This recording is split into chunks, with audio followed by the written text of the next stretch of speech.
Je vous propose de vous installer, on va redémarrer la session.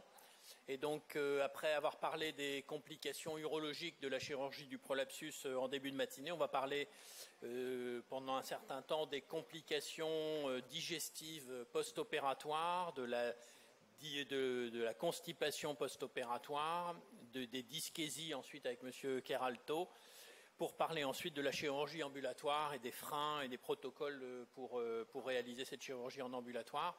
Donc je vais lancer la présentation de M. Meuret parce que c'est une vidéo enregistrée. Donc tendez l'oreille, je suis désolé des problèmes de son. Bonjour à tous, monsieur le modérateur. Ah, qu'ai-je fait? Chers collègues, c'est avec plaisir que je participe aujourd'hui à votre congrès, en m'excusant par avance de ne pas pouvoir être présent physiquement. Ça aurait pourtant été un plaisir de partager cette session avec Michel Keralto. Je crois que tous les deux, on a été assez sensibles à la sollicitation de la CIFUD pour pouvoir parler de constipation et en particulier de constipation post-opératoire. Alors, je tenais toutefois à me joindre à vous, même si c'est en format enregistré, mais pour discuter de ce topic qui est un petit peu compliqué. Et j'avoue que moi-même, j'ai eu un peu de mal à faire une présentation didactique, en tout cas reposant sur des preuves et de la littérature scientifique. Il n'en demeure pas moins que la constipation, quand on prend en charge des patients atteints de prolapsus, c'est un vrai problème. Alors, on a eu avec Michel un cas clinique pour nous mettre un petit peu dans l'ambiance. Et je vais essayer, en partageant mon écran, de vous apporter un peu une lecture ou un éclairage sur la prévention, le dépistage des troubles du transit chez les patients qu'on prend en charge pour prolapsus, pour essayer de faire avancer un petit peu le débat, et je lui laisserai par la suite la parole. Alors, je vais partager mon écran et vous montrer la façon dont on pourrait appréhender les choses d'un point de vue un peu plus chirurgical. Michel Keralto, lui, sera un peu plus médical. Alors, il est vrai que quand on parle un petit peu de constipation, je crois qu'il faut savoir dans quoi on met le doigt, entre guillemets, et surtout la dimension que peut prendre la constipation dans l'imaginaire collectif et dans la façon dont on se le représente, nous, médecins, et les patients de leur côté. Alors, d'abord, pour essayer de clarifier un peu les choses, c'est difficile de parler de constipation et on a l'habitude de débattre et parfois s'écharper sur la définition de la constipation et de la dyschésie. On en reparlera un petit peu plus tard. Mais au fond, on a coutume de dire que est constipé celui qui se pense constipé, puisque dans la population générale, eh bien, si on raisonne sur la fréquence des exonérations, eh bien, finalement, vous voyez qu'il y a une véritable courbe de Gauss entre le nombre d'exonérations quotidiennes, avec une partie de la population qui est plutôt sur le versant d'un transit ralenti et une autre partie de la population plutôt sur un transit accéléré. Alors quand même, ce qu'on sait aujourd'hui, c'est que un des déterminants du confort anorectal, c'est la consistance des selles. Plus que parler de constipation, je crois qu'il faut essayer de parler de confort anorectal, surtout nous autres chirurgiens et chirurgiens de la région anorectale, parce que finalement, ce qui va gêner le patient, c'est plus la possibilité d'évacuer le rectum, de ressentir le remplissage rectal et de l'évacuer dans des conditions confortables. Et on sait aujourd'hui que cette échelle de Bristol que vous avez sous les yeux est probablement un des paramètres les plus pertinents dans l'amélioration du confort de nos patients, puisqu'on sait que changer la consistance des selles va modifier la possibilité pour le patient d'exonérer de façon plus ou moins confortable. Or, changer la consistance des selles, ça peut être induit par une prise en charge diététique ou médicamenteuse, dont aujourd'hui on a une pharmacopée qui est assez vaste. On y reviendra un petit peu plus tard. Alors, pour essayer de placer un petit peu le débat, il est sûr que quand on modifie l'anatomie des organes pelviens, et en particulier ceux de vidange des émonctoires, que ce soit la vessie ou le rectum, on a un impact sur la fonction d'évacuation. Et vous voyez que quand on parle du rectum, eh bien, on a tout un panel d'interventions chirurgicales qui vont servir à essayer de corriger une anatomie. Et ce faisant, elles vont, pour certaines, être responsable de l'ablation du réservoir rectal. Vous voyez, par exemple, pour un prolapsus extériorisé, l'intervention de Delorme, l'intervention d'Altmeyer, on va pour partie modifier le réservoir rectal et donc on va avoir une conséquence sur sa fonction. Quand on réalise un agrafage, vous avez ici pour traiter une procidence, l'agrafage selon l'intervention de Starr par exemple, eh bien on résèque une partie du rectum et donc fatalement on va avoir aussi des conséquences. Quand on essaie de regarder un petit peu en miroir, et là je me dirige tout doucement vers un auditoire de chirurgiens gynécologues, eh bien on a aussi des modifications de ce réservoir rectal. Quand on traite une rectocèle, on va remettre l'ampoule rectale un petit peu plus en position, disons, tendue pour essayer de limiter cette rectocèle. Et donc, on va modifier la vidange du rectum. Et puis, quand on opère par voie abdominale, alors ça, c'est un peu la tendance actuelle, eh bien, on est un peu plus respectueux des organes eux-mêmes, mais on modifie leur positionnement et, attention, on n'est pas toujours très respectueux de ce qui est l'environnement des organes, en particulier leur innervation. Ceci dit, pour être tout à fait honnête, il est vrai que quand on opère les organes en mauvaise position, on modifie leur fonction, mais en soi, les organes qui sont en mauvaise position ont aussi une modification, et cette modification anatomique a un impact sur la vidange rectale. Alors, si on regarde le rectum et sa procidence, par exemple, comme vous avez sur le schéma qui est précisé sur le côté gauche de la diapositive, quand le rectum s'invagine et devient procident, on va avoir une répercussion sur le fonctionnement anorectal, d'abord avec une perturbation de la zone de sensibilité, puisque on sait aujourd'hui que les récepteurs à la sensibilité fine qui nous permettent de distinguer, vous comme moi, un gaz, une selle, sont portés essentiellement au niveau de la ligne pectinée. Si une procidence fait que la muqueuse du rectum vient au contact de cette paroi, de cette muqueuse du canal anal, elle va donc obstruer une partie des mécanorécepteurs et on va perdre cette sensibilité fine. Ça va avoir une conséquence de facto sur la capacité de percevoir les selles et donc sur la continence. La procidence peut être responsable aussi d'une gêne à la vidange du rectum avec ce qu'on appelle un syndrome d'obstruction à la défécation. Et enfin, on ne sait pas aujourd'hui visualiser, mais on imagine bien que quand le rectum devient procident, ce prolabe, on va avoir une neuropathie d'étirement qui va accompagner le prolapsus. Et ces étirements, qu'on connaît aussi pour ceux qui font de l'obstétrique parmi vous, ces étirements ont des conséquences sur les fonctionnements neurologiques, sur la perception évidente, qui sont très longs à récupérer et qui vont aussi impacter le fonctionnement du rectum. Alors, quand on regarde d'un petit peu plus près ce que représente le prolapsus au niveau des organes pelviens, on imagine bien, vous avez ici à gauche une structure anatomique, en position anatomique, et à droite, ce que devient aux efforts de poussée chez une patiente dont les organes essentiellement de l'étage postérieur du pelvis se prolapsent. Vous avez ici surligné en vert le rectum qui vient s'écraser complètement sur un périnée qui est descendant. Vous avez une partie de l'intestin grêle qui vient s'immiscer aussi sous la ligne pubocoxygène par le vagin, qui représente une entérocèle. Et on comprend bien que quand on regarde la distance qui sépare la concavité sacrée, qui est le lieu normal de la position anatomique du rectum, et les 15 cm à peu près dessous dans lesquels le rectum vient s'écraser quand la patiente pousse, on comprend très bien qu'en soi, avant même que le chirurgien n'ait pu faire quoi que ce soit de délétère, cette position anatomique est anormale et elle ne peut que avoir des conséquences sur la vidange du rectum, que le patient compense parfois ou non, et ça peut représenter une de ses principales plaintes. Alors si je vous ai présenté tout ça, c'est pour vous dire qu'aujourd'hui, on a un certain nombre de preuves scientifiques, et c'est peut-être un des messages les plus importants de cette présentation, pour dire que quand on corrige un prolapsus, et je prends ici l'exemple de la rectopexie ventrale, en respectant un certain nombre de standards techniques, on améliore la fonction de vidange du rectum.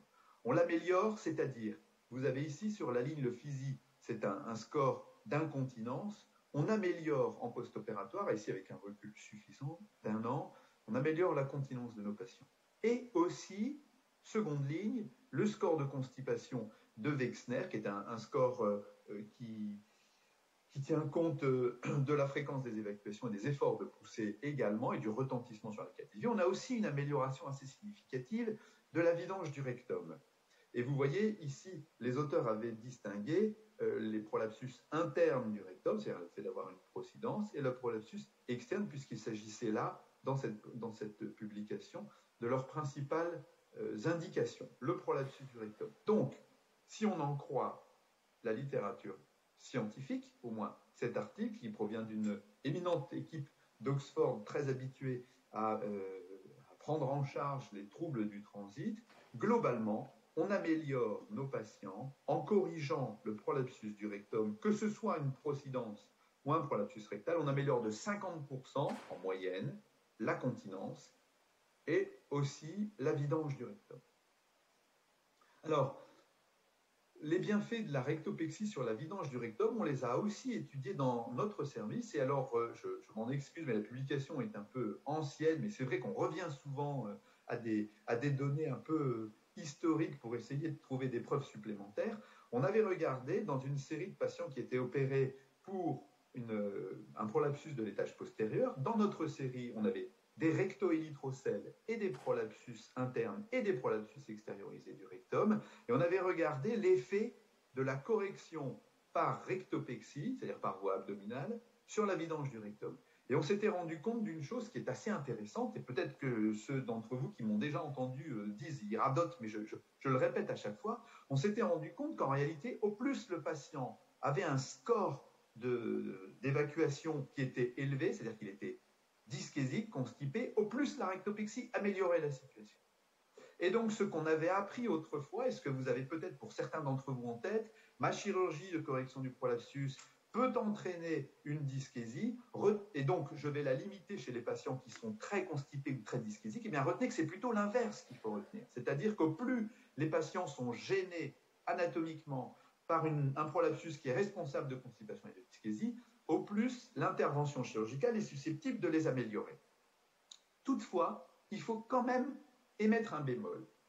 Et j'avoue que ce bémol, ça va peut-être être la base de notre discussion pour les diapositives qui vont suivre, c'est que tout ça est vrai chez des patients qui sont constipés. Et pourtant, dans notre diagramme que vous avez à gauche, où on avait en abscisse l'intensité du score de constipation et en ordonnée le ratio entre le score post-op et le score pré-op, le delta, on se rend bien compte qu'effectivement, le delta est toujours positif, c'est-à-dire que, oui, toujours positif pour les patients constipés, c'est-à-dire qu'on a une amélioration. Mais vous voyez que, incontestablement, dans notre série, un certain nombre de patients sont en dessous de la ligne 0 et ont un delta négatif. C'est-à-dire que ces patients-là ont vu leur constipation ou leur dyschésie probablement aggravée par la chirurgie. Et on se rend compte que les principaux patients qui vont subir un petit peu ces complications, eh bien, sont ceux qui, au départ, sont peu ou pas constipés du tout.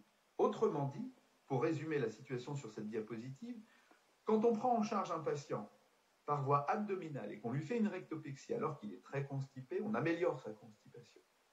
Mais s'il ne l'est pas, c'est là que la chirurgie peut éventuellement être responsable de troubles dyschésiques ou de troubles de vidange du rectum. Et quand on regarde le consensus européen sur la prise en charge des troubles de la défécation, ça va un petit peu dans le même sens, c'est-à-dire que cet algorithme est un petit peu difficile à lire, mais il faut juste retenir que quand on a des patients qui ont un syndrome d'obstruction défécatoire, une véritable dyschésie, et qu'on trouve des anomalies anatomiques, essentiellement des prolapsus, eh bien vous voyez que globalement, il est relativement consensuel, pour ne pas dire unanime, que la chirurgie, fût-elle par voie haute ou par voie basse, est proposée à ces patients pour améliorer leur vidange du rectum. Donc globalement, pour les patients très dyschésiques, c'est un petit peu ce qu'on disait au préalable, la chirurgie est probablement une bonne option. Et pourtant, quand on regarde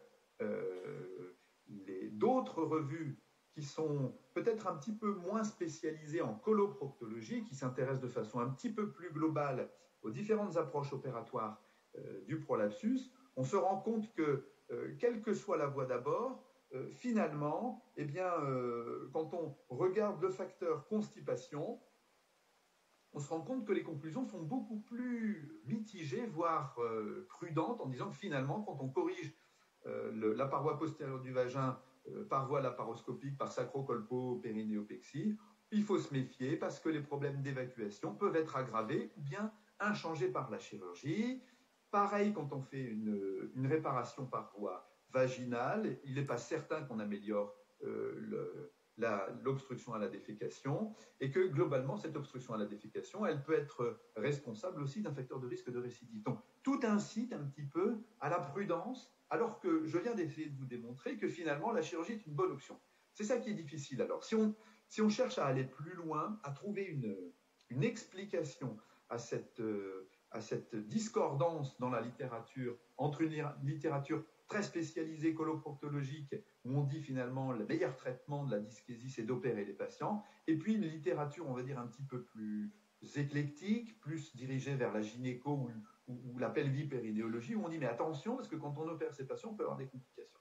Alors globalement on peut se dire finalement pourquoi l'approche opératoire est susceptible de donner aussi peu de bénéfices ou peut-elle s'aggraver? Existe-t-il des déterminants purement techniques qui nous permettraient de verser sur le côté positif ou sur le côté négatif? Deuxième réflexion, est-ce que dans toutes ces publications, on a bien été capable d'interpréter le trouble du transit des patients?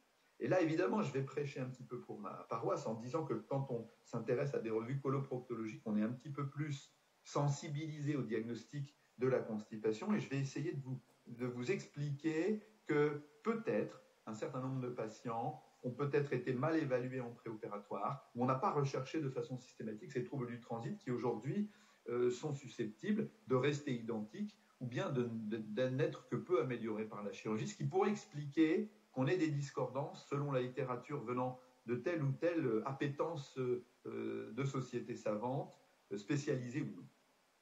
Alors, accordons-nous sur la technique. Je voudrais qu'on s'arrête un petit moment sur ces deux vidéos parce que c'est une réflexion, je n'ai aucune preuve. Mais pour avoir déjà partagé beaucoup d'interventions chirurgicales avec les collègues urologues à Nantes et gynéco aussi, et pour avoir partagé beaucoup de vidéos dans les congrès avec un certain nombre d'entre vous, certaines réflexions peuvent peut-être être avancées. Voici comment on envisage pour la rectopexie la dissection de la cloison rectovaginale qui peut-être est l'élément anatomique que nous partageons entre différentes spécialités et qui est un des déterminants importants de l'objectif thérapeutique pour éviter d'avoir des déconvenues. On a coutume d'apprendre, côté chirurgie colorectale, que cette dissection doit être menée le long de la face antérieure du rectum, dans la cloison, pour descendre véritablement jusqu'au niveau du plancher pelvien.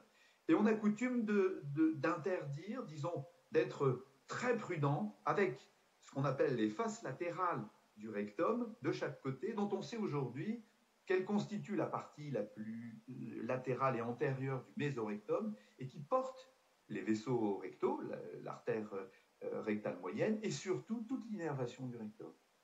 Et peut-être qu'à ce niveau, si on ne respecte pas assez scrupuleusement ce plan de dissection, et vous voyez qu'ici on utilise à peine l'électrocoagulation, il faut dire que le cas est relativement anatomique, on a sélectionné quand même un cas qui était assez représentatif. Mais on évite d'aller disséquer les faces latérales, et quand on reste dans un plan qui respecte scrupuleusement cette zone, eh bien on n'a pas trop à utiliser l'électrocoagulation, et donc c'est qu'on est dans un plan qui est relativement sûr, qui ne véhicule pas de fibres nerveuses de façon trop importante. Et puis quand on vérifie qu'on est bien allé en bas, vous allez voir ici l'image qu'on a coutume de donner aux jeunes et aux internes, en disant ce qu'il faut, c'est voir les yeux de chaque côté du canal anal. C'est le plancher des releveurs, ici de chaque côté, et on vérifie souvent par un toucher que la dissection est bien descendue quasiment jusqu'au niveau de la pénétration périnéale du rectum, et cette pénétration périnéale, elle est située à 1 ou 2 cm de l'orifice anal. Quand on fait le toucher pour vérifier cette zone-là, on est vraiment extrêmement bas. On a disséqué le rectum jusqu'à sa partie basse.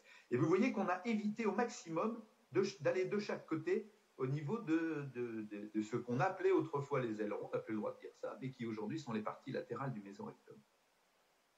Voilà, vous devriez voir le toucher qui vérifie qu'on est bien descendu très bas le long de la paroi antérieure du rectum.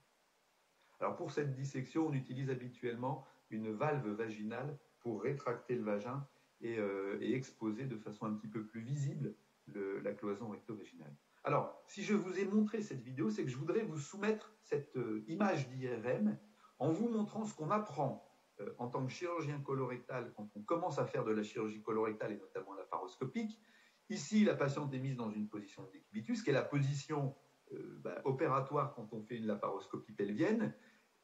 Et quand on redessine le plan de dissection que nous devons respecter pour aller positionner notre prothèse de rectopexie, eh bien, il faut qu'on descende le long de la paroi latéralement au rectum, qu'on ouvre le cul-de-sac de Douglas et qu'ensuite on poursuive cette dissection jusqu'au niveau des planchers. Et vous voyez qu'on décrit une courbe, parce que le rectum, dans la concavité sacrée, prend d'abord une direction qui est bien vers le bas, c'est-à-dire parallèle à notre axe de dissection en laparoscopie, et ensuite il fait un virage pour remonter. Ça, on connaît très bien quand on opère le cancer du rectum, parce qu'on passe par derrière pour ce qu'on dit verticaliser, c'est-à-dire remettre en rectitude le rectum. Et cette courbure avec ce virage vers l'avant du rectum, c'est un piège quand on est en situation de dissection laparoscopique, et on a vite fait, une fois avoir ouvert le cul-de-sac de Douglas, de continuer de chaque côté du rectum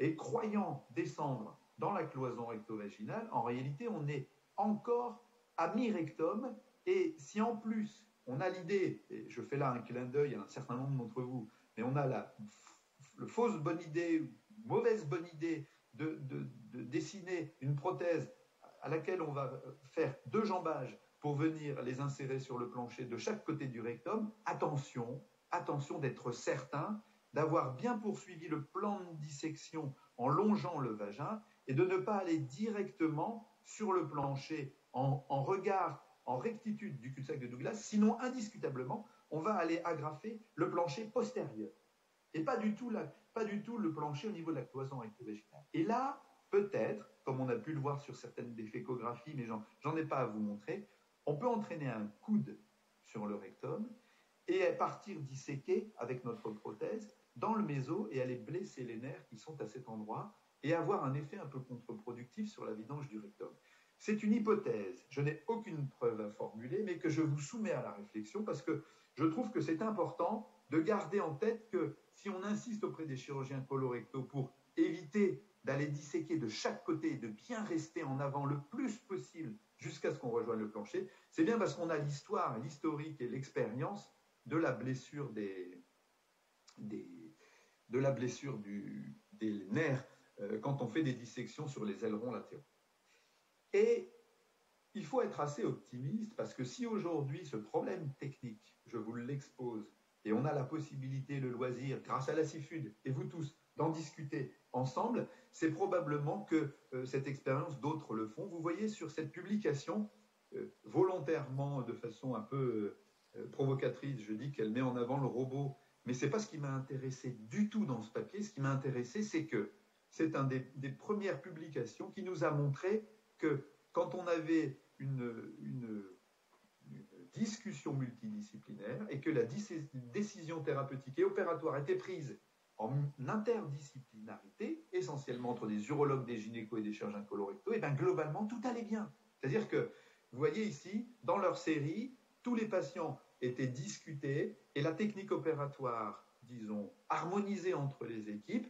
Et vous voyez qu'il n'y a plus de problème de constipation post-opératoire chez ces patients, il n'y a plus de problème de continence. Globalement, les patients sont tous très améliorés et ceux qui ne l'étaient pas au départ ne sont pas aggravés. Et vous voyez que dans leur algorithme, leur structure un petit peu de discussion de dossier, j'ai trouvé ce schéma très exemplaire. C'est-à-dire qu'ils ont des gynécos et des chirurgiens colorectaux qui voient de leur côté un certain nombre de patients qui ont des prolapsus, une prolapsus du rectum, ou bien des recto-érythrocèles, et les gynécologues ont des prolapsus peut-être un petit peu plus globaux. Dans cette publication, les urologues étaient sollicités de façon un petit peu plus anecdotique, mais ils avaient focalisé sur la pelvis postérieure.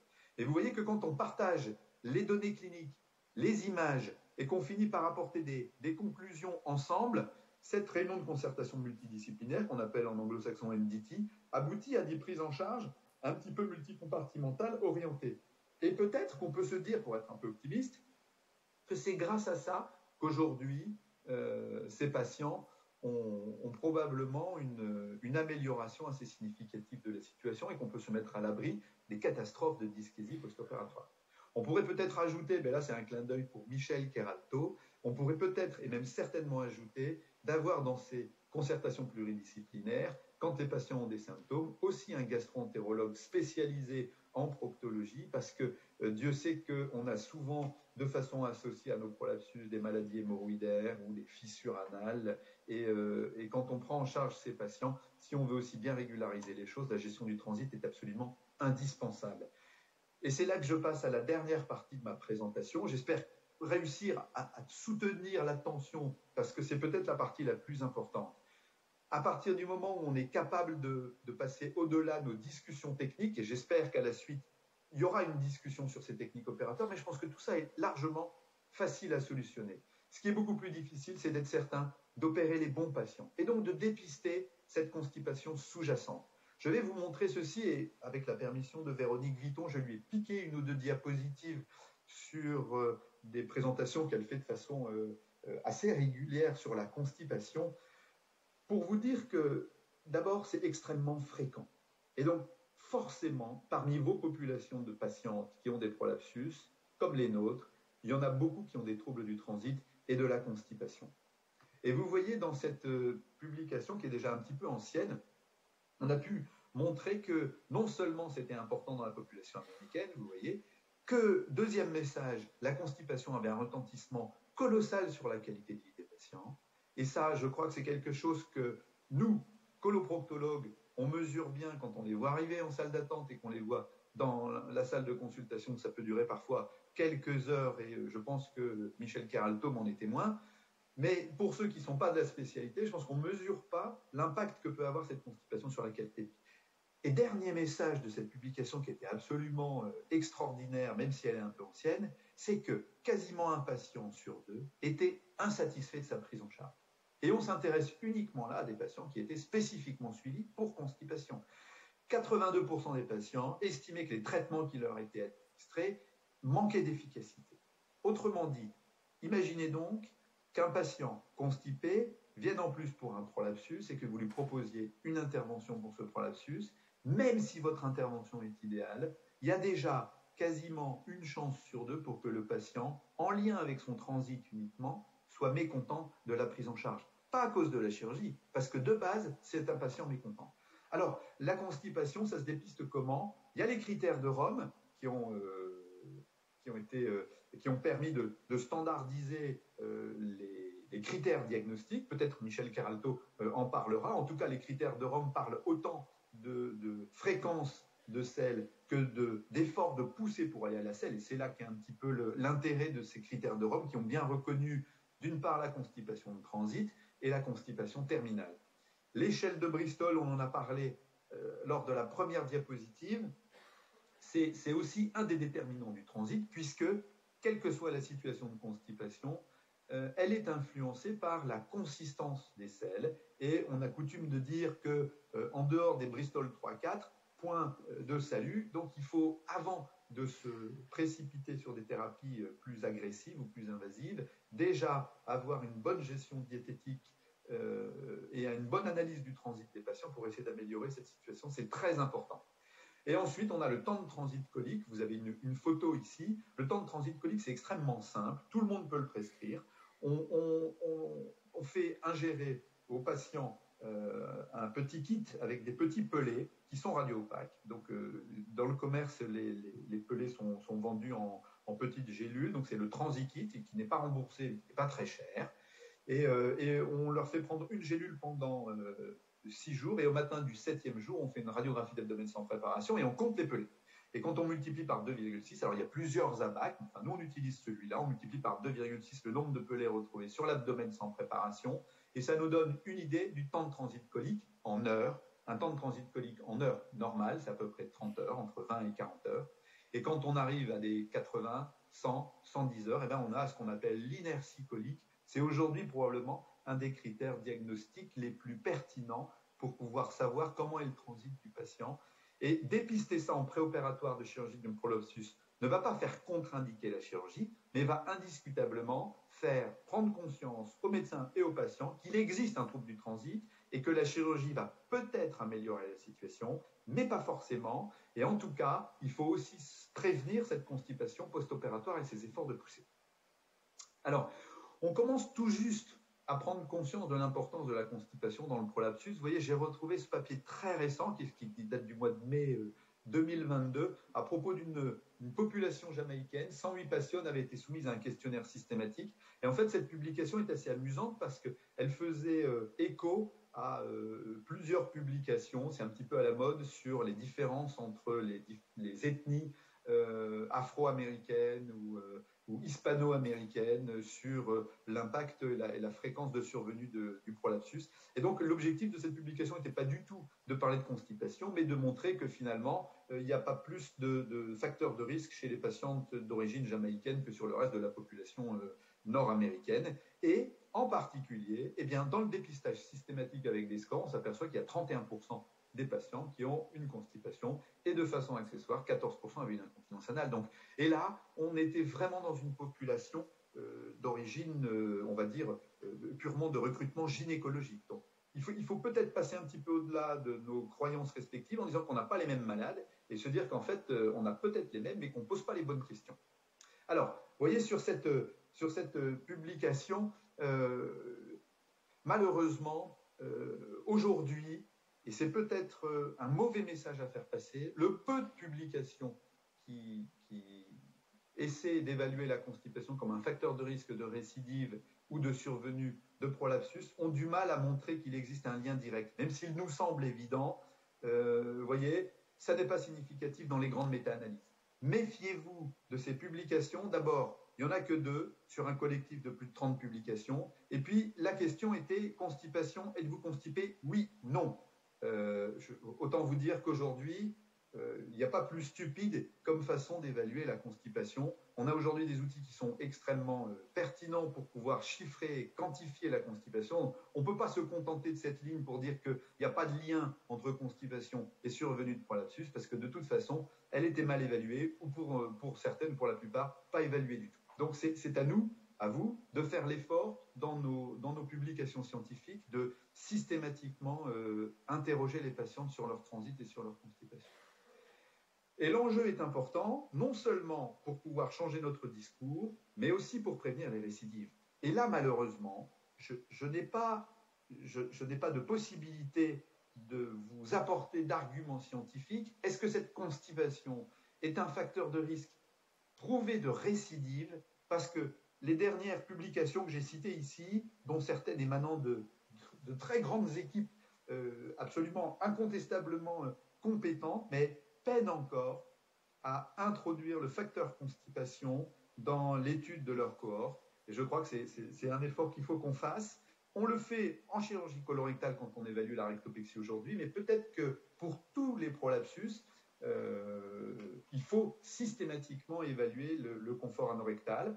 Depuis quelques années, il faut pondérer un petit peu ce pessimisme, parce que depuis quelques années, on a les scores comme le CRADI 8 qui nous permettent de quantifier de façon assez précise le confort anorectal, mais il faudrait pouvoir inclure systématiquement l'ODS, le score, l'échelle ODS, l'obstruction à la défécation, qu'on peut aisément se procurer pour pouvoir être sûr de bien gérer l'environnement périopératoire de nos patients.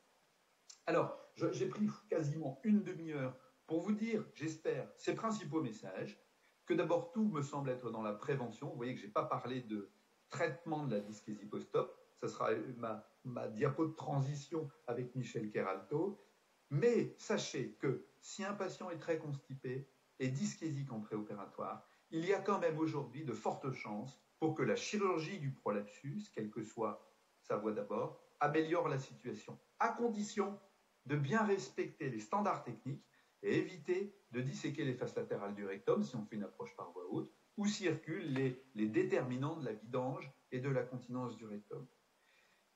Et puis, peut-être un message encore plus important, il faut apprendre à dépister les troubles du transit chez nos patients et garder en poche l'échelle de Bristol et score de Rome. Alors, je m'excuse, c'est Rome 4, Michel Kheralto m'en a fait la remarque. j'avais déjà quelques années d'avance sur la future conférence de Rome. On en est aujourd'hui au score de Rome 4, bon, qui sont un peu les mêmes critères que le Rome 3. Et globalement, si vous tapez même sur Internet critères de Rome, vous aurez les dernières versions Rome 4 qui sont assez faciles à mettre en poche, puisqu'il y a 4 ou 5 questions et on peut rapidement catégoriser le patient. Alors, ceci étant dit, si toutefois les problèmes semblent apparaître en post-opératoire et que notre patiente, comme l'a décrit Michel Kheralto, ou comme on demande de répondre la CIFUD aujourd'hui dans cette présentation, notre patiente, eh bien, on sort des standards. J'ai essayé de vous expliquer que normalement, on ne devrait pas se retrouver dans cette situation de dyschésie post-opératoire, mais quand elle est là, la question qu'on peut se poser, c'est est-ce que la chirurgie peut être un recours une fois que la dyschésie est apparue? Je répondrai de façon assez simple. D'abord, en termes de douleur, en disant qu'on a une littérature abondante, mais ce n'était pas le thème aujourd'hui, pour dire que chez ces patients douloureux en post-opératoire, on a certains critères qui nous permettent de penser que proposer une chirurgie de résection du matériel implanté peut aboutir à une amélioration de la douleur, sans toutefois avoir un effet complet sur la résolution des douleurs. On sait aujourd'hui qu'au plus on le fait tôt en post-opératoire, au plus on aura des chances d'améliorer la situation avant d'arriver devant une patiente en douleur chronique. Malheureusement, pour la dyschésie, on n'a pas la même expérience. Aujourd'hui, on n'a aucune référence. Et je crois qu'il est assez prudent de dire aujourd'hui qu'une patiente dyschésique en post-opératoire, il faut a priori laisser de côté la reprise opératoire qui n'aurait finalement pour conséquence que de ne pas changer la situation ou bien l'aggraver avec un bémol qui serait une complication patente comme une migration ou une exposition de prothèse ou une infection. Mais en dehors de ces situations précises, je crois qu'il faut considérer aujourd'hui que la dyschésie post-opératoire est plutôt médicale et en tout cas, c'est une bonne façon pour moi de laisser la parole à Michel Kheralto. J'espère qu'il sera d'accord avec l'ensemble des diapositives précédentes, puisque ce sera à lui que reviendra le privilège d'animer la discussion et de répondre à vos questions, puisque lui est présent parmi vous. Je m'excuse auprès de lui, je m'excuse auprès de Michel Cosson et de la CIFUD de ne pas pouvoir être avec vous aujourd'hui. Je vous souhaite un très bon congrès, une session pleine de questions et en espérant pouvoir vous revoir au congrès de la CIFUD au mois de septembre prochain, du 14 au 16 septembre, avec plaisir. Voilà, donc merci à Guillaume Meurette de bien nous avoir fait passer le message que la constipation, c'est un enjeu important à dépister, avec une prévention à faire pour éviter la majoration de cette constipation ou la survenue d'une constipation de novo. Et Michel Kheralto va l'illustrer avec un cas clinique. On prendra la discussion sur ce sujet juste après. Voilà. Et les petites flèches là pour avancer ou pour reculer. D'accord. Bonjour, merci de nous avoir invités. Je remercie particulièrement Laure pour le soutien psychologique, parce que normalement on devait avoir avec Guillaume une présentation alternée et ça n'a pas été possible. Donc nous allons rapidement faire un petit rappel historique qui va nous préciser pourquoi ces rectopexies étaient source et en très mauvaise presse dans le milieu proctologique et chez les gynécologues. Aux USA, il était réalisé l'intervention de Rifstein que nous avons, sur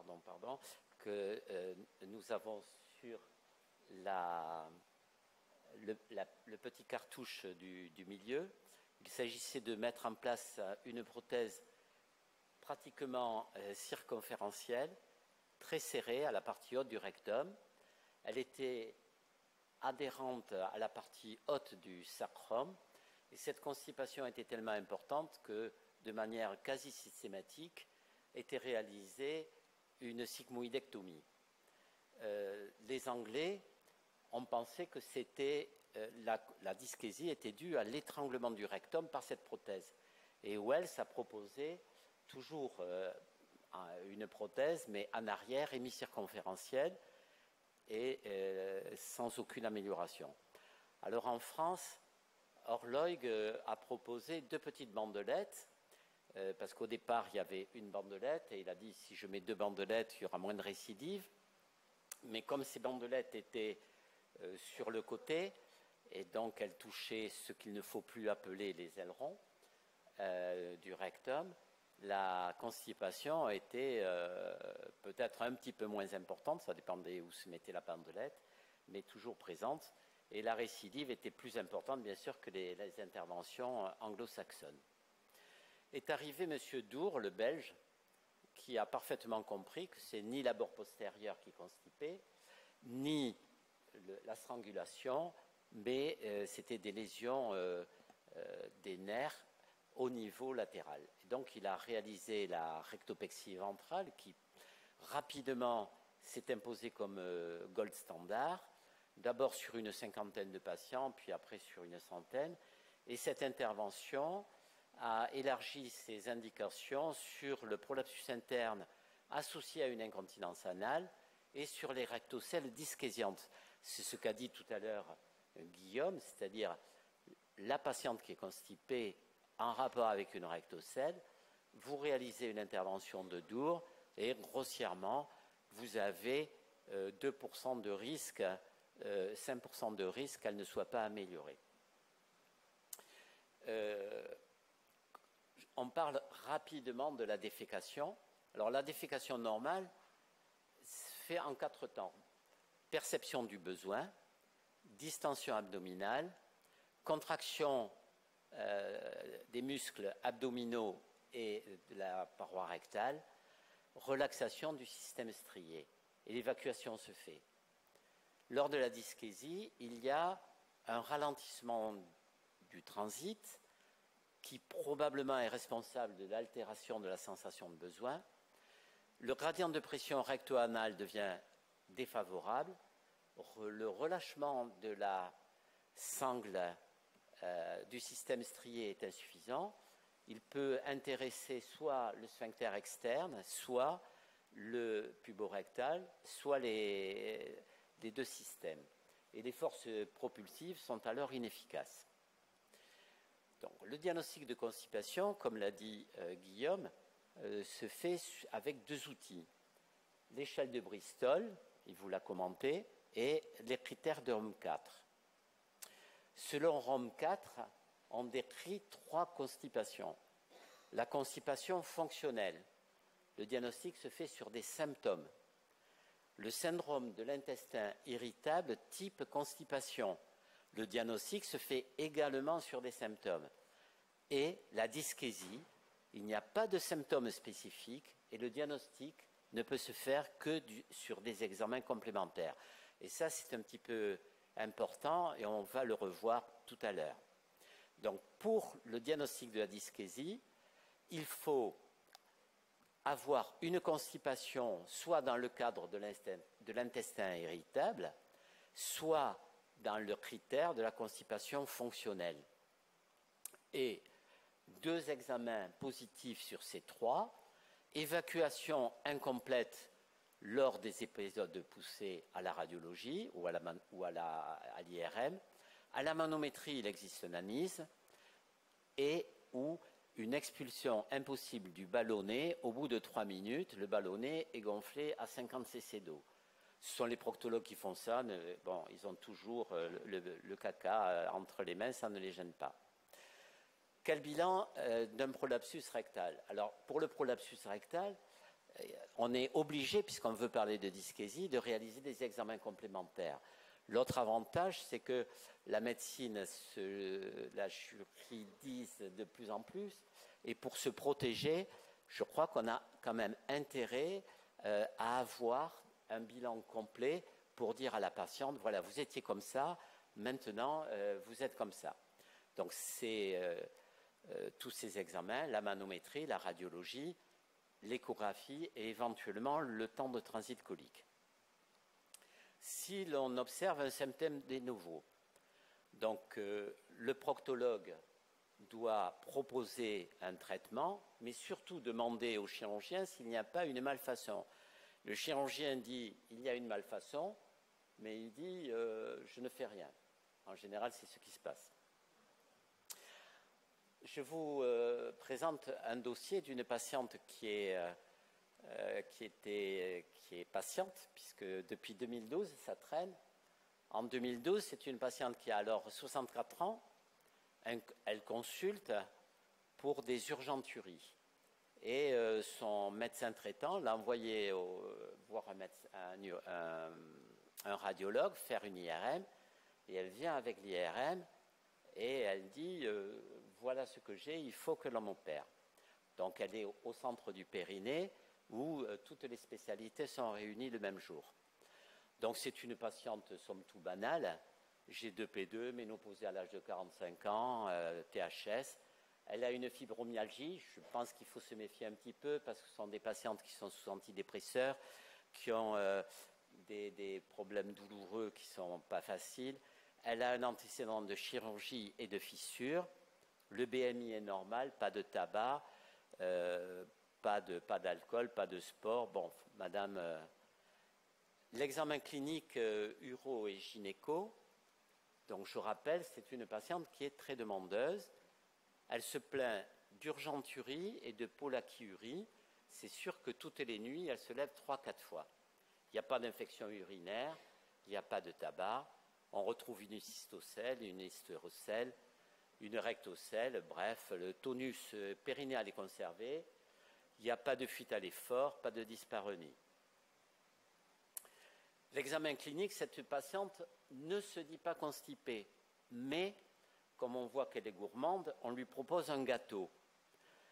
Et ce gâteau, là, elle dit, oui, effectivement, mon caca, il ressemble au 1 et au 2.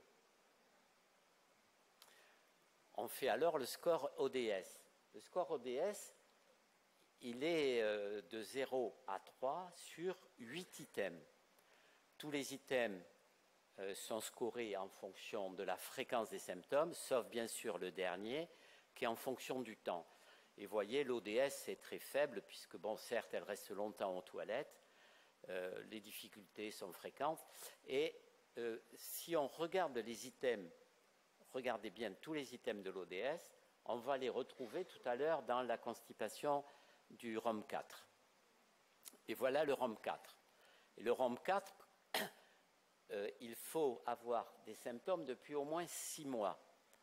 Et 2 critères doivent être présents, que ce soit pour l'intestin irritable type constipation ou pour la constipation fonctionnelle.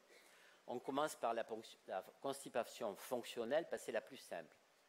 La patiente a des douleurs abdominales et doit avoir 2 critères qui sont en lien avec la défécation, soit associés à des modifications de la forme des selles, soit associés à des modifications de la fréquence des selles. Pour l'intestin irritable type constipation, donc vous voyez, ce sont à peu près les mêmes enfin tous ces items-là, vous les connaissez, ce sont les items que l'on avait retrouvés dans l'ODS. Je rappelle le score de Wexner rapidement, en sachant que ce score ne prend pas en compte les urgences et les suintements. Le FISI le fait, mais pour faire le FISI, il faut une calculette qui maintenant est en ligne, on peut le faire facilement, autrement c'est un petit peu compliqué. Donc le digestif, le tonus de base est diminué, c'est normal, elle a une sphinctérotomie lors de l'hémorroïdectomie. La contraction volontaire est normale à l'intensité, elle semble diminuer en durée, mais ça c'est facilement rééducable. Elle présente un anisme, on retrouve une rectocèle, il n'y a pas d'autre anomalie. En examen complémentaire, au BUD, il existe une hyperactivité des trusoriennes, pas de résidus, une incontinence urinaire modérée. Et d'un point de vue manométrie, on retrouve essentiellement un tonus de base diminué. Et d'un point de vue capacitif, c'est-à-dire la capacité du rectum à se distendre, est normale. Les autres examens n'ont pas un grand intérêt pour l'instant. L'échographie confirme la rupture du sphincter interne. Et à l'époque, on faisait des sphinctérotomies. Et la déphéco-IRM retrouve les lésions anatomiques. Et ce que ne signale pas le radiologue est important, c'est que l'angle anorectal, qui normalement est de 90 degrés, est ouvert. Et ça, c'est quand même source, il faut faire très attention à ne pas verticaliser le rectum avec les rectopexies ensuite. Alors, en RCP, que dit l'HAS? Mais l'HAS nous dit qu'il faut traiter des symptômes, il ne faut pas traiter des images. Et d'abord, il faut une prise en charge non chirurgicale. Au total, il y a des anomalies anatomiques, peu de symptômes. On propose un traitement de constipation pour ne pas aggraver les lésions anatomiques avec des mucilages. On propose une rééducation pour traiter l'anisme. On propose également de traiter les urgenturies, plus avec un TENS qu'avec des anticholinergiques pour ne pas aggraver la constipation. Et cette patiente n'est pas du tout contente et on ne la revoit plus. Et 2 ans après, elle me dit, voilà, le chirurgien qui m'a opéré, on trouve toujours un chirurgien lorsqu'on en cherche un, m'a dit, j'ai fait mon job, vous dites que ça ne va pas, mais enfin tout va bien, regardez ce que vous aviez, donc c'est sur l'IRM de gauche, et regardez comme vous êtes maintenant, il n'y a plus de rectocèle, vous évacuez bien, prenez un petit peu plus d'antidépresseurs. Elle vient nous revoir et nous dit, bon, je n'ai pas essayé la rééducation, je n'ai pas fait de TENS, et on a fait une double promontrofixation, sont apparues une aggravation de l'incontinence urinaire, ce qui est un peu banal, et un TOT a été proposé, et comme j'avais très mal, le chirurgien a fait une résection partielle de la prothèse sur le ligament sacrosciatique.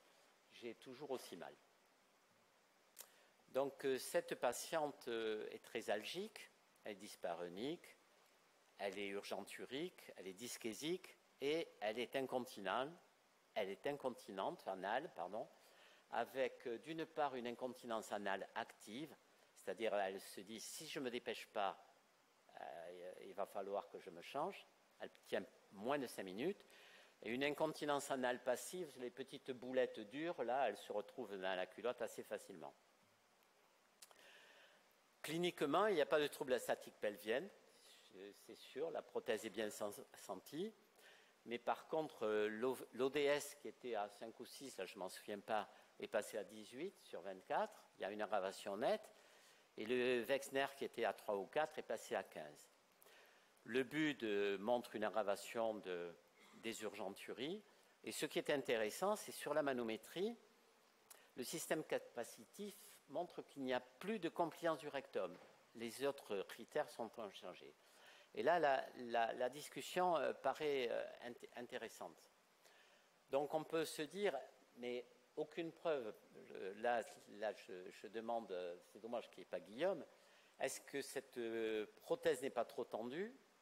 Est-ce qu'elle n'efface pas l'angle anorectal qui était déjà ouvert? Et effectivement, lorsqu'on revoit la déféco, on dirait qu'on est sur un toboggan prêt à tout sortir.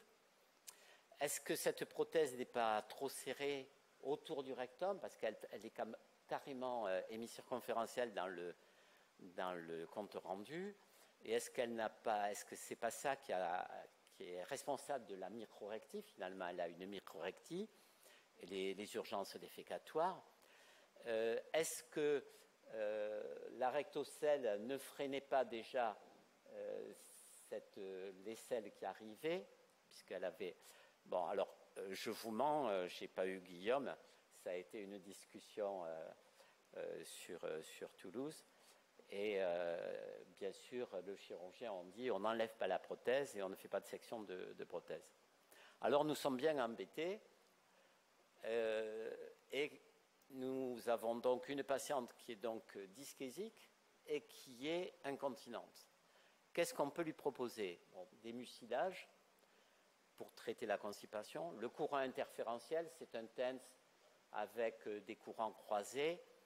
Des irrigations par péristine, c'est un système de lavement rétrograde avec un ballon pour éviter que tout ne se retrouve dehors.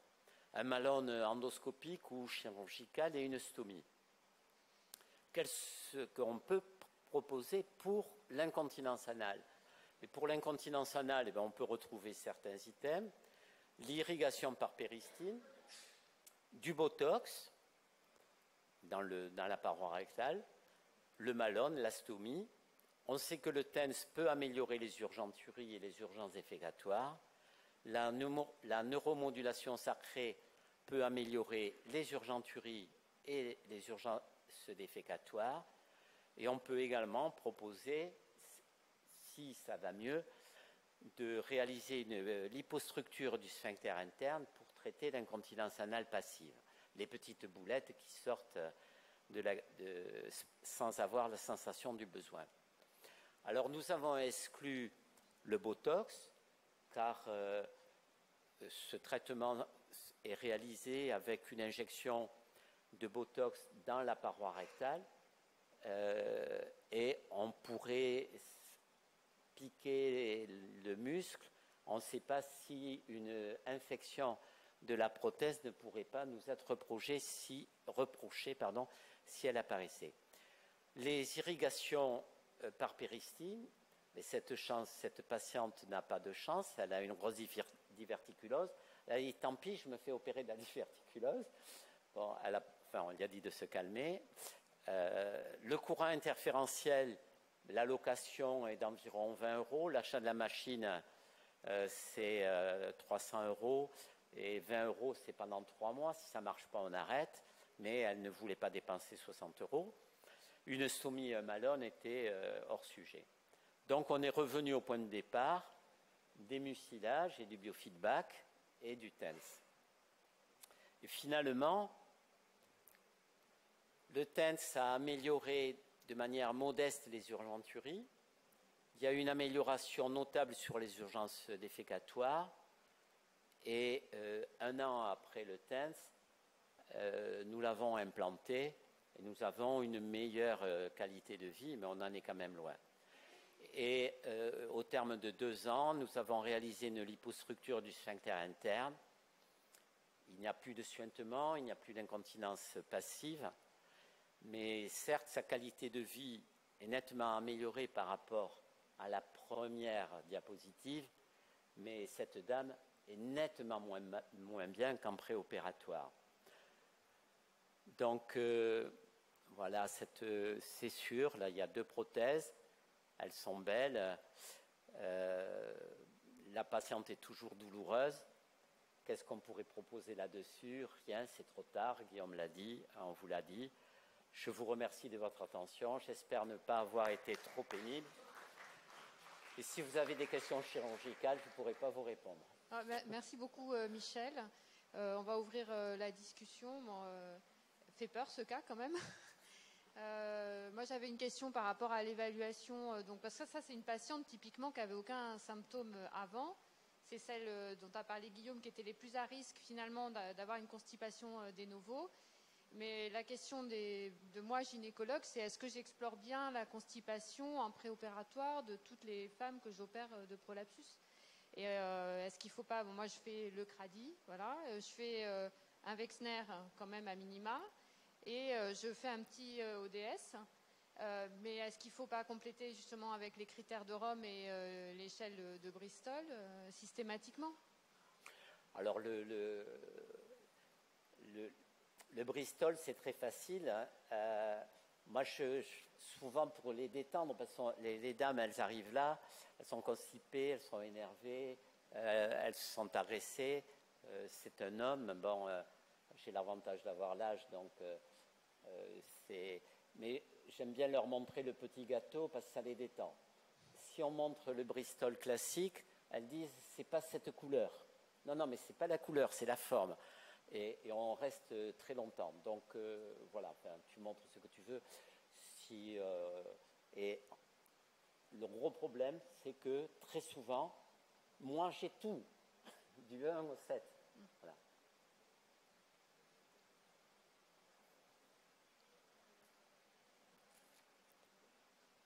Est-ce qu'il y a d'autres questions dans la salle? Alors après, sur la rééducation préopératoire de l'anisme, est-ce qu'il y a un intérêt, quand il y a un prolapsus rectal, à faire une rééducation préopératoire pour éviter d'avoir une constipation qui persiste après, ou est-ce que de toute façon, c'est pas facile de rééduquer quelqu'un qui a un prolapsus rectal qui s'extériorise? Alors, si c'est un prolapsus extériorisé, c'est très compliqué. Si c'est une rectocèle, un prolapsus interne, je crois qu'on a tout intérêt. Et il faut bien dire aux patients que cet anisme devra être, cette rééducation devra être traitée en préopératoire, mais aussi en post-opératoire. Il faudra faire des piqûres de rappel, un peu comme on fait les vaccinations Covid tous les 6 mois. Est-ce qu'il y a des questions dans la salle sur ces complications digestives de la chirurgie des prolapsus? Merci pour votre cas clinique. J'avais une question sur on a vu les images, la tension de la bandelette. Ce type de bandelette qui a dû se rétracter probablement aussi postérieurement. J'imagine que la compliance rectale est complètement altérée après. Est-ce que c'est ce qui explique vous faites les urgences défécatoires, manométrie ensuite? Oui, tout à fait. Vous avez fait la question et la réponse. Donc, je crois que le message est passé. Après, lorsque la patiente a une complication, on refait une manométrie. Parce que s'il n'y a pas de compliance rectale, avec des volumes, la sensation constante chez cette patiente, c'était à 30 cc, alors que c'était à 90 en préopératoire. Manifestement, il s'est passé quelque chose. Ça a été... très probablement, la prothèse s'est rétractée, ça a tout serré. En plus, dans votre dossier, c'est une patiente qui est gênée par des symptômes urinaires, pas par un prolapsus, qui arrive avec une IRM déjà. On se demande pourquoi elle a fait une IRM. Et puis ensuite, quand on a repéré des anomalies anatomiques, on se repose toujours la question de savoir s'il faut les corriger ou pas. Et on sait très bien que sur ces symptômes urinaires, on a des mauvais résultats, en tout cas des résultats assez partiels. Et on met en plus une prothèse postérieure alors qu'il n'y a pas de symptômes anorectaux. Il y a juste un petit défect anatomique et donc on crée de la pathologie là où il n'y en avait pas. Donc c'est vraiment en plus un geste qui a été fait presque en préventif pour le geste postérieur. Et c'est quelque chose qui est vraiment pas recommandé. Est-ce que parfois vous utilisez, je sais pas, une manométrie anorectale de façon un peu systématique? Est-ce que dans les dyskésies préopératoires, systématiquement, en plus d'une imagerie, que ce soit une IRM ou une défécographie, vous utilisez la manométrie? Voilà, tout à fait. Les patientes, on les check au centre du bilan. On envoie les questionnaires par la poste. Et on regarde, ça dure, on regardait, puisque là j'y suis plus maintenant dans la salle du bilan que l'on avait montée, on regarde les questionnaires et mais très facilement la manométrie elle est quasi systématique. Ne serait-ce comme on a dit, cette patiente, si on lui dit voilà votre manométrie, bon là c'est pas une bonne, mais s'il n'y avait pas eu de rétraction de prothèse, si la prothèse, l'intervention de Dour avait été réalisée, n'a pas ce genre de complications, à ce moment-là, on aurait dit la manométrie avant et après sont les mêmes, voilà, circuler, il n'y a rien à voir. Mais là, on ne peut pas lui dire. Est-ce qu'il y a une autre question dans la salle? Non?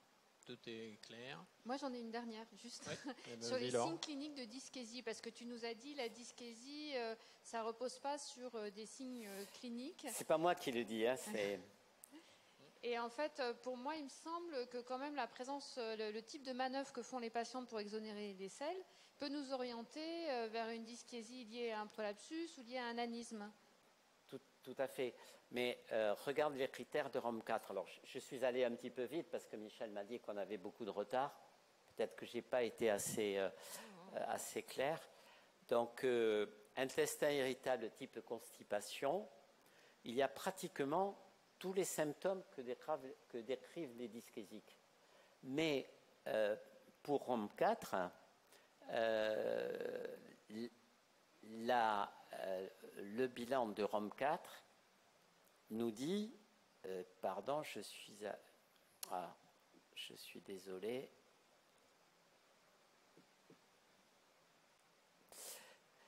Il n'y a aucun critère diagnostique de dyschésie. C'est soit une constipation fonctionnelle, soit un intestin irritable type constipation. C'est dans celui-là que l'on retrouve tous les symptômes que l'on a l'habitude de rechercher. Mais peut-être que le ROM5 qu'a proposé Guillaume, la dyschésie existera. Mais pour l'instant, selon ces critères, il n'y a pas de critères diagnostiques. Donc ce sont une de ces déconstipations, plus 2 examens, soit la manométrie, soit la radiologie, soit l'expulsion. Et sur ces 3 examens, il en faut 2 qui soient positifs. Et là, on peut parler de dyschésie. Je ne sais pas si je suis clair là. Mais ça remet un petit peu... Bon, alors, c'est peut-être des gens ont envie de publier, disent ça, et puis dans un an, un autre agrégé dira il y a ROM5 et la dyschésie existe. C'est ça, les agrégés. On sait comment c'est. Bon, on va peut-être passer à la présentation suivante. En tout cas, je vous remercie de votre présentation. Et Laure donc, va nous parler de la chirurgie ambulatoire. On aura un petit peu de temps à la fin également pour quelques questions sur l'ambulatoire lui-même. Voilà, donc rebonjour à tous et puis merci à PSF et puis au bureau de la CIFU de m'avoir invité à parler de la chirurgie du prolapsus en ambulatoire. J'ai associé à la présentation Christophe Courtieux, qui est dans mon équipe le leader pour le virage ambulatoire et qui devait venir et puis qui finalement n'a pas pu et il m'a donné un certain nombre de diapos. Donc le virage ambulatoire, c'est une volonté des autorités de santé depuis 2012.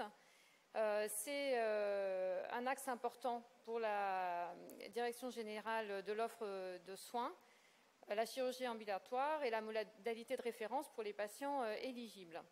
On voit que ça fait aussi partie du plan national pour l'assurance maladie, que ça a été signifié dans le rapport de la Cour des comptes de la sécurité sociale en 2013 et que ça fait partie de l'offre régionale des soins et du plan régional des soins entre 2015 et 2017 et également du plan de financement de la sécurité sociale avec un objectif qui était ciblé par la sécurité sociale à 66,2% d'ambulatoires en 2020. Ça, c'est intéressant parce que donc, nos autorités de santé nous proposent de faire une chirurgie ambulatoire. Qui veut le changement? Tout le monde lève la main. Qui est prêt à changer? C'est plus difficile. Sachant que le virage ambulatoire, ça ne souffre pas de demi-mesure. C'est-à-dire que si on fait de la moitié, on le fait mal. Quelles sont les indications pour réaliser une activité de soins qui va être dans les mêmes modalités que ce que propose une hospitalisation complète, sauf qu'il y aura une sortie le jour même sans risque majoré.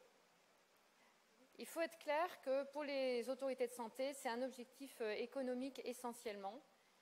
Ça a été relevé donc, en 2011 par l'Agence nationale d'aide à la priorisation des soins. Et en fait, il y avait une estimation globale des gains économiques liés au développement de la chirurgie ambulatoire qui était évaluée à 5 milliards d'euros, avec une hypothèse de 90% de patients éligibles et un taux de chirurgie ambulatoire qui pourrait atteindre 80%.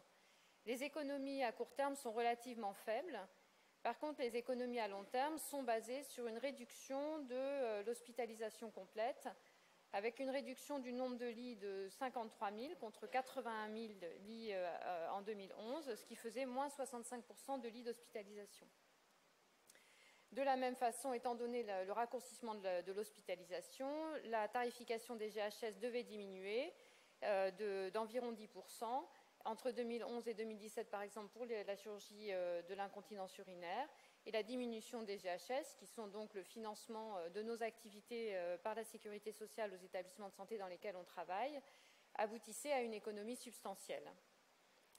L'économie est aussi liée à l'optimisation des ressources, avec une réduction des effectifs, il n'y a plus d'effectifs de nuit, un gain de productivité, puisque vous verrez, l'organisation de l'ambulatoire fait que la cadence est supérieure et qu'il y a une productivité plus efficiente, et des réorganisations territoriales qui permettent de concentrer les activités dans des structures.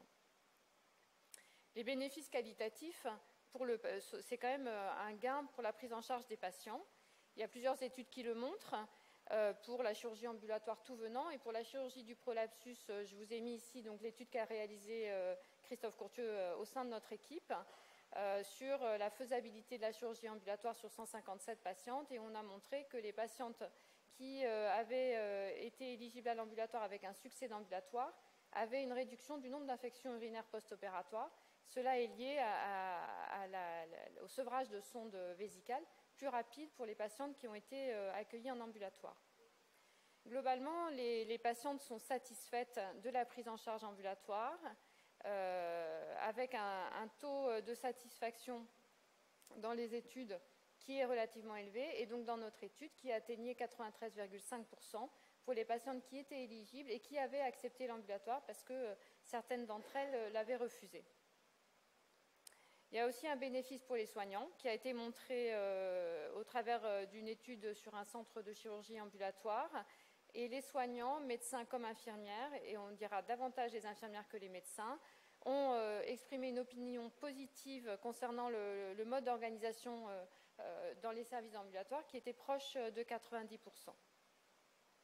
Les chiffres, donc je vous montre ici les chiffres de chirurgie ambulatoire. Pour la France, ce sont les données de la TIH. Et pour l'Union européenne, ce sont des données d'études qui sont un peu anciennes, mais je n'en ai pas trouvé de plus récentes. Donc on voit qu'en 2014, en France, on faisait 3% de chirurgie ambulatoire pour le GHS, réparation de l'appareil génital. Pour les États-Unis, on était en 2010 à 28,4%, donc beaucoup plus élevé qu'en France. Et en Europe, pour les pays de la communauté européenne, on avait en moyenne 7,5% de chirurgie ambulatoire, et avec des grands écarts en fonction des pays où l'on se trouve. Donc en Écosse, par exemple, on était à moins de 1%, et au Danemark, proche de 56%. Les projections, c'est une augmentation de la chirurgie du prolapsus en incidence, puisque la population vieillit. On voit que 44% d'augmentation de prise en charge de chirurgie prolapsus aux États-Unis. Et les projections vont voir augmenter normalement la chirurgie ambulatoire.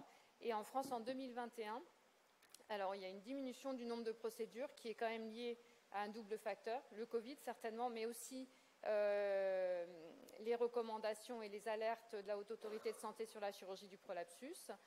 Et on a quand même une augmentation en parallèle de la diminution de l'activité de l'ambulatoire, avec plus 12% de chirurgie ambulatoire entre 2014 et 2021. Quels sont les protagonistes qui peuvent être des freins à la prise en charge ambulatoire? Le patient, il va falloir évaluer son entourage, son environnement, l'acte, voir s'il est compatible avec la réalisation de l'ambulatoire, considérer la chirurgie mais également l'anesthésie, on en a parlé ce matin, et la structure, savoir si elle est organisée, si elle a un personnel dédié pour pouvoir réussir l'ambulatoire. Tout ça va nous permettre de constituer des critères d'éligibilité et de proposer aux patients la prise en charge en ambulatoire. Les limites qui sont liées aux patients, on peut avoir peur de l'âge, de considérer qu'un patient, une patiente, en l'occurrence très âgée, va être difficilement compatible avec la chirurgie ambulatoire. Et en fait, on se rend compte qu'il n'y a pas de limite d'âge et qu'au contraire, on diminue le risque de syndrome confusionnel post-opératoire en réduisant la durée d'hospitalisation. Et on réduit aussi, grâce au protocole d'anesthésie dédié, le pourcentage de nausées, vomissements post-opératoires, vertiges, qui peuvent avoir un impact fort sur les personnes âgées. Les comorbidités, donc à partir du moment où on a un score ASA, donc c'est ce qui signifie la comorbidité, supérieur à 3, c'est-à-dire non stabilisé, 3 non stabilisés et 4, on a un risque de décompenser les pathologies adjacentes du patient et d'avoir une décompensation qui se fasse hors secteur hospitalier si on a pris en charge ces patients en hospitalisation ambulatoire. Donc il vaut mieux ne pas prendre en charge en ambulatoire des patients avec des scores ASA supérieurs à 3 et 4. Les troubles cognitifs, il faut bien les évaluer. Ce n'est pas un frein à l'ambulatoire, au contraire, comme je vous l'ai dit tout à l'heure. Et à ce moment-là, il va falloir s'appuyer sur l'entourage. Le risque hémorragique, donc hémorragie post-opératoire aiguë qui pourrait se passer dans les 48 heures qui suivent la chirurgie. Il va falloir l'évaluer. Il va falloir l'évaluer en fonction de la chirurgie, mais également en fonction du patient et des traitements qu'il prend, notamment la gestion des anticoagulants, on en reparlera tout à l'heure. Et il va falloir également évaluer la capacité du patient à dépister lui-même la complication hémorragique. Enfin, l'acceptation de l'ambulatoire, c'est certain que le patient peut ne pas accepter la chirurgie ambulatoire et donc c'est un frein. Dans le protocole que nous avions fait dans le service, on avait 93% d'acceptation de l'ambulatoire, mais pour être honnête, on présente aux patients la chirurgie comme étant une chirurgie ambulatoire, d'emblée. C'est-à-dire qu'on leur dit, voilà, c'est une chirurgie qui se passe en ambulatoire, vous rentrez le matin, vous sortez le soir. Et si, à condition qu'ils soient éligibles, bien entendu. Et si on voit que les patients émettent une réserve, on leur demande qu'est-ce qui leur fait peur dans la chirurgie ambulatoire. Et s'ils sont trop réservés, évidemment, on tient compte de leur desiderata. Les limites liées aux patients, c'est aussi la possibilité d'avoir un recours au service d'urgence dans les suites immédiates de la sortie de l'unité de chirurgie ambulatoire. Donc, il faut être, on va dire, classiquement à moins d'1 heure de la structure de soins. C'est compliqué pour un patient, même si il est à moins d'1 heure d'une structure de soins, d'être repris dans une structure de soins qui est éloignée de la structure de soins où il a été pris en charge. Et ça, par exemple, moi je suis à Montpellier, j'ai des patients qui viennent de Perpignan, qui ont un hôpital à Perpignan qui pourrait très bien les accueillir pour les prendre en charge s'ils avaient une complication, mais risquent d'être mal reçus. Donc il faut quand même faire attention, ces patients-là, de ne pas forcément les prendre en charge en ambulatoire. Les équipements domestiques, ça paraît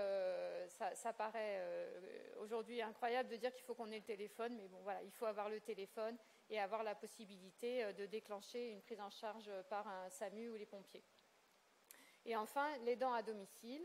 La patiente ne doit pas être seule à domicile, mais si c'est son mari âgé avec un syndrome d'Alzheimer qui est présent à domicile, ce n'est pas possible. Si c'est un enfant qui a moins de 18 ans, ce n'est pas possible non plus. Donc il faut évaluer son entourage. Il y a des protocoles en cours d'études sur les robots domestiques qui pourraient être une solution pour vérifier la prise en charge des antalgiques, les soucis potentiels qu'aurait le patient à domicile, etc. Pour l'instant, nous, on a participé à une étude de ce type-là, on est en cours de participer à une étude de ce type-là, mais pour l'instant, ce n'est pas développé, il me semble.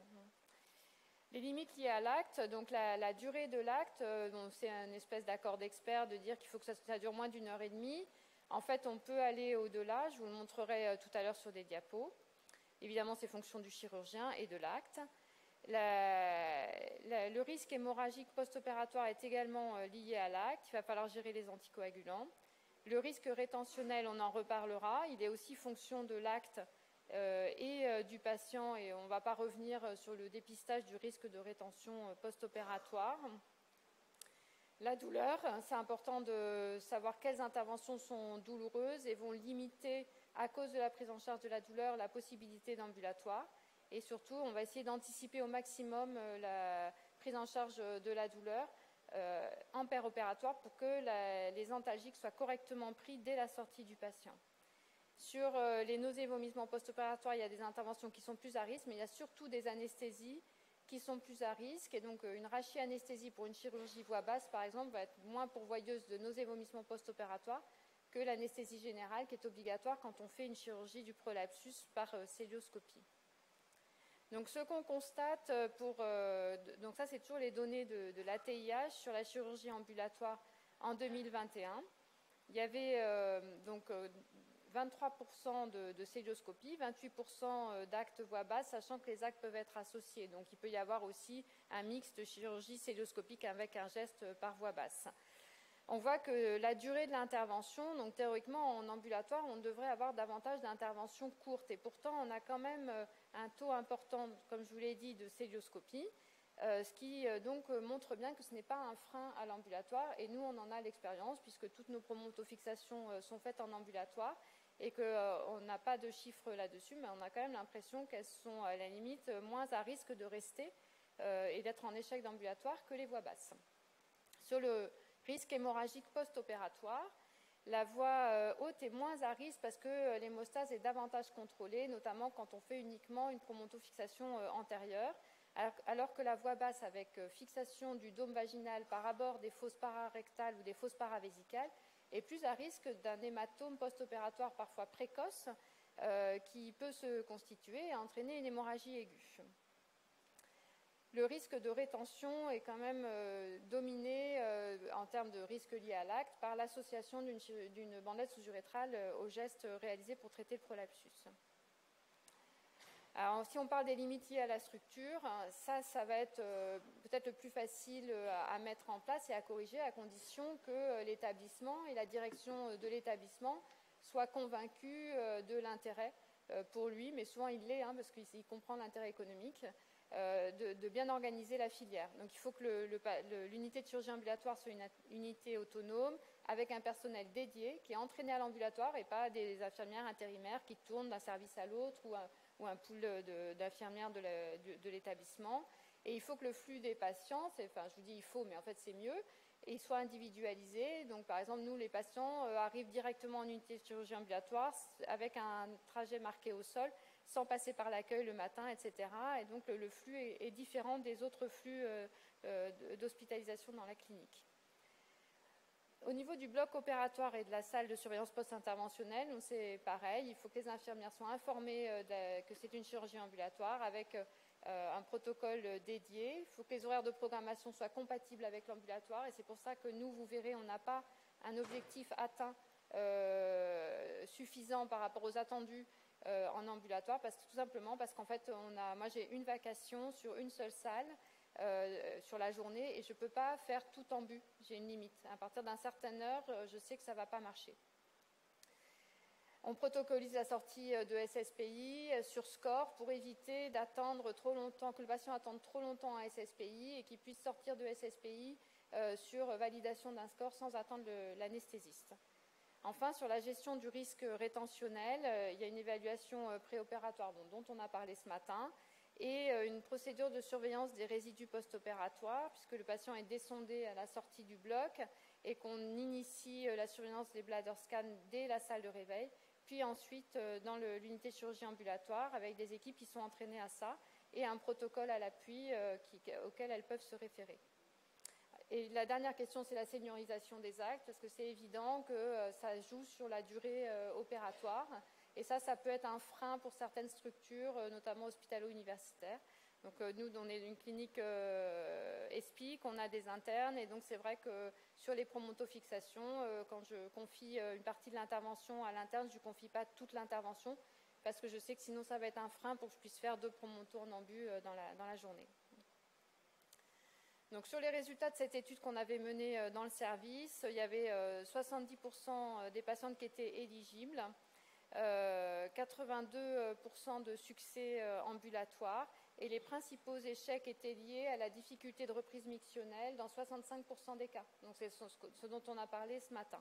Sachant que les difficultés de reprise mictionnelle, on les a pris en charge par cathétérisme intermittent jusqu'à ce que la miction se reprenne, on va dire, normalement.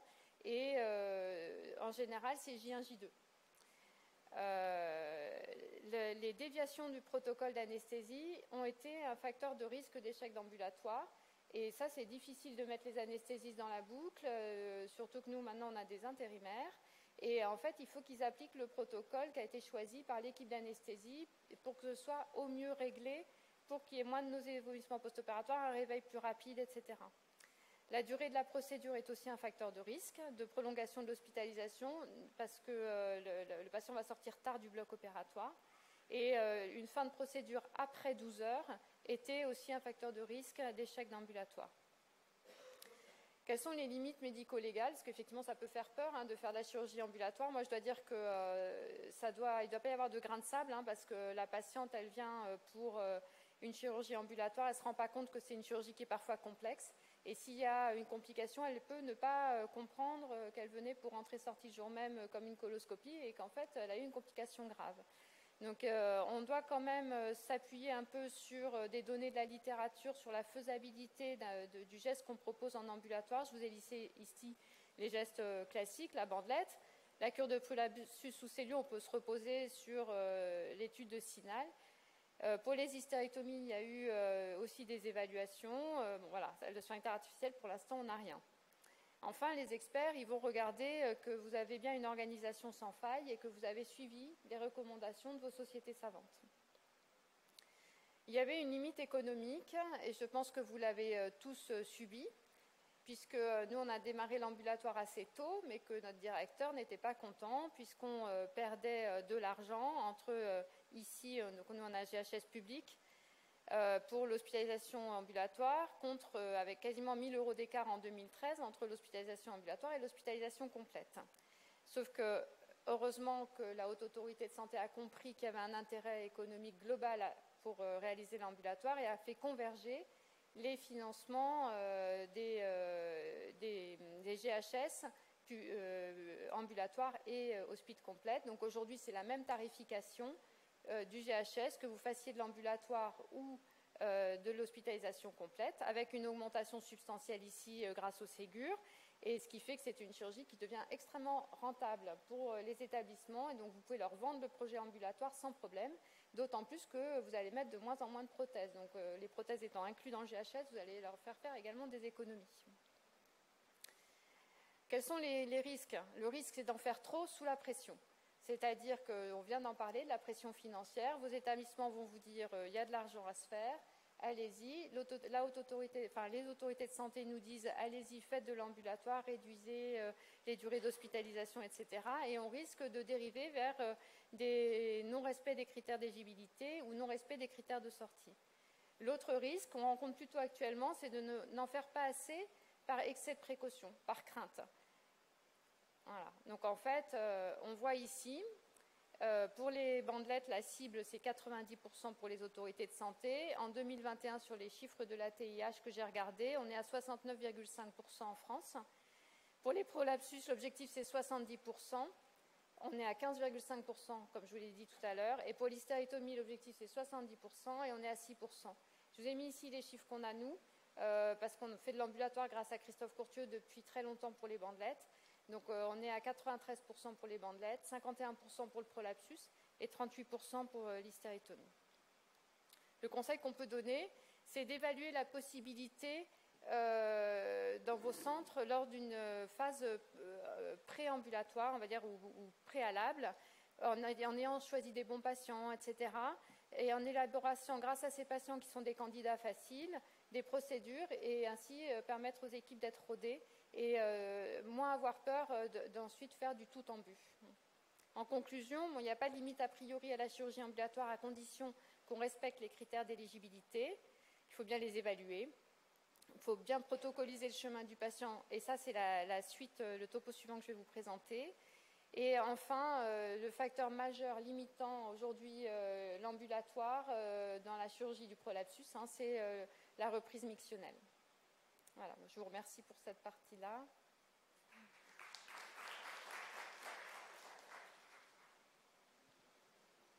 Merci beaucoup, Laure.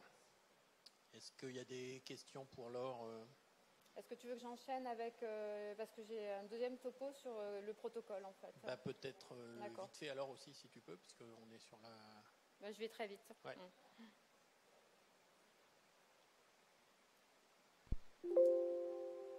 Donc, il faut un leader pour donner l'impulsion, pas de grain de sable. Il n'y aura pas de réussite sans conviction. Donc, il faut être convaincu de ce que je viens de vous dire. Il faut tout ça respecter, etc. Je vous l'ai dit tout à l'heure. La phase préopératoire est clé. L'éligibilité, mais il faut aussi un assistant de programmation parce qu'il va falloir bien informer le patient. Il va avoir beaucoup d'informations. On prévoit les examens préalables. On prévoit les traitements préopératoires. Donc, nous, on donne les ordonnances pour le pré-op et pour le post-op dès la consultation de programmation. On donne les consignes de dépilation parce que les patients vont arriver dépilés. Ce ne sera pas fait dans le service pour que ça aille plus vite. Les consignes de jeûne. Il y a un appel de la veille qui permet de faire un check ultime. Mais ce qui est vraiment clé, c'est l'assistant de programmation qui va tout reformuler et bien expliquer aux patients. Donc, comme je vous ai dit, on anticipe l'après. On leur donne les horaires et les conditions de sortie. On vérifie qu'ils n'ont pas besoin de transport. On prévoit les bons de transport et les arrêts de travail en amont. On prévoit déjà la consultation post-opératoire. On leur donne les consignes post-opératoires très simples écrites, en leur disant les signes qui doivent alerter, les signes qui qui ne doivent pas alerter, ce qui est habituel, et comment prendre les antalgiques pour que le patient devienne acteur de sa prise en charge. Et comme ça, le jour de la sortie, il a simplement surligné les 3 questions qu'il a ciblées dans ce que vous lui avez remis en préopératoire. La consultation d'anesthésie permet de confirmer l'éligibilité. J0, accueil, sans prémédication, au plus près de l'heure de passage au bloc, donc moins d'1 heure avant le passage au bloc. Patient dépilé, jeûne respecté, mais nous, ils boivent des liquides clairs. Je pense que c'est pareil pour tous maintenant, 2 heures avant pour limiter le stress préopératoire, avec une attente la plus confortable debout et un transfert au bloc la plus confortable possible dans un fauteuil et un transfert au bloc debout. L'acte, bon, je vous l'ai dit, horaire de passage le plus tôt possible, geste maîtrisé reproductible, durée maîtrisée, ablation de sonde en fin d'intervention, méchage si vous le souhaitez, de courte durée. Pour les anesthésies, il y a quand même, donc moi j'ai retrouvé 2 études qui datent un peu, donc je pense que je ne suis pas à jour puisque ce matin on m'a dit le contraire, qui montraient quand même que la rachianesthésie augmentait le risque de difficulté de reprise mictionnelle et allongeait le temps de reprise mictionnelle en passant de 70 minutes pour l'AG à 190 minutes pour l'arachie. La prévention des nausées vomissements post-opératoires, elle est importante et donc on en a parlé aussi ce matin, proscrire les morphiniques, notamment en SSPI. Et l'anesthésie multimodale, c'est sans doute quelque chose de très intéressant. Donc moi, je suis en train de tester sur les voies basses en infiltrant, enfin, en instillant de la naropéine dans les fosses paravésicales avant sacrospinofixation pour réduire les douleurs post-opératoires immédiates au niveau des sacrospinofixations. Le retour en ambu, donc levée précoce, boisson H+2, alimentation dès que la boisson est OK, poursuite de l'analgésie et sortie sur score, donc en score de mise à la rue. On fait le lien ville-hôpital avec compte-rendu opératoire, l'aide de sortie, on remet les contacts, on donne les consignes sur la prise des antalgiques et ça c'est très important, j'insiste juste là-dessus, c'est que les patients ont eu des antalgiques toute la journée, donc il faut leur signifier quel antalgique ils peuvent prendre à partir de quelle heure en fonction de ce qu'ils ont reçu en unité de chirurgie ambulatoire et au bloc. La continuité des soins se fait avec le service d'urgence qui est disponible et qui doit être dans la boucle. Une astreinte joignable, et il y a un appel du lendemain qui n'est pas recommandé, c'est en cours de discussion, qui est recommandé, mais non obligatoire. Il y a des applications maintenant qui sont disponibles pour pouvoir joindre le patient de façon automatique.